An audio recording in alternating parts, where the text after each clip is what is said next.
অমুক জায়গায় পাওয়া গিয়েছে, আনার এই হয়েছে, আনারের লাশের ওই হয়েছে, কিন্তু সঠিকভাবে কোনো কিছু প্রমাণ করতে পারেননি। তিনি আজ পর্যন্ত কি হত্যা হয়েছেন, না নিখোঁজ হয়েছেন, নাকি অপহরণ করে নিয়েছে কেউ, কারা জড়িত এর সাথে? ইন্ডিয়ার মতন জায়গায় এই হত্যাকাণ্ড ঘটেছে, এইখানে তো বাংলাদেশের মানুষের কতটুকু সম্পৃক্ততা থাকতে পারে এবং মাস্টার মাইন্ড কারা, এরা ঝিনাইদহের মানুষ খুব সহজে অনুমান করতে পারে। এবং সাইদুল করিম মন্টু আসলে কতদূর কি করতে পারে এটা ঝিনাইদহের মানুষ কম বেশি ধারণা রাখে। ইন্ডিয়ার মতন জায়গায় আনারের সে যে একজন সংসদ সদস্য তাকে হত্যা করবে, এইরকম কোনো ঘটনার সাথে সাহায্য করে কিছু জড়িত থাকতে পারে না, আমরা তাদেরকে ছোট। সুতরাং আমি বলতে চাই প্রশাসন এবং শান্তির সাংবাদিক ভাইদের, আপনারা দয়া করে সুস্থ যে সংবাদগুলো, সঠিক যে সংবাদগুলো, আপনারা সেই সংবাদগুলো পরিবেশন করবেন।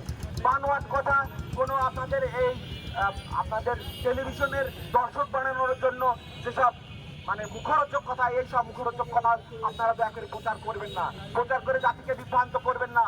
আপনাদের কাছে বিনয়ের সাথে আবেদন, এবং যারা তদন্ত করছেন তাদেরকে আমাদের বিনীত অনুরোধ, আপনারা দয়া করে এই হত্যাকাণ্ডের সাথে কোনো যেন নিরীহ ব্যক্তি কোনো ষড়যন্ত্রমূলকভাবে কোনো সম্মানীয় মানুষের মানহানি না হয় সেদিকে আপনারা লক্ষ্য রাখবেন। যদি এই ধরনের কোনো মানহানি আমাদের নেতার বিরুদ্ধে যদি অবৈধভাবে, মিথ্যাভাবে, ষড়যন্ত্রমূলকভাবে যদি ফাঁসানোর চেষ্টা করা হয়, তাই ঝিনাইদহের মানুষ আবহাওয়ার মানুষের সাথে নিয়ে আমরা ঝিনাইদহকে অচল করে দেব। আমাদের এই বিষয়ে সুষ্ঠু তদন্ত এবং সুষ্ঠু বিচারের জিজ্ঞাসাবাদের মাধ্যমে আমাদেরকে নিশ্চিত করতে হবে যে আমাদের নেতা আসলে কতটুকু জড়িত। আজ পর্যন্ত এই যে হত্যার অভিযোগে তাকে নেওয়া হয়েছে, সেই অভিযোগ এখন পর্যন্ত প্রমাণিত হয়নি। তাহলে কিসের ভিত্তিতে, কেমন ভাবে তাকে গ্রেপ্তার করা হলো? আমরা জানতে চাই। আগামী 24 ঘন্টার মধ্যে আমাদের এই ব্যাপারে আমাদের নেতাকে সম্মানে মুক্তি দিতে হবে।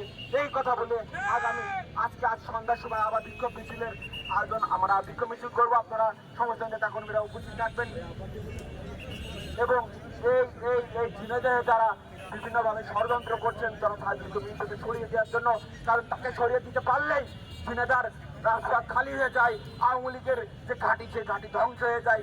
সেই জন্য নানা চক্রান্ত করা হচ্ছে, আমরা সেই চক্রান্তের প্রতিবাদ এবং সেই কালো হাত আমরা ভেঙে দেবো ইনশাআল্লাহ। এই কথা বলে আমি আমার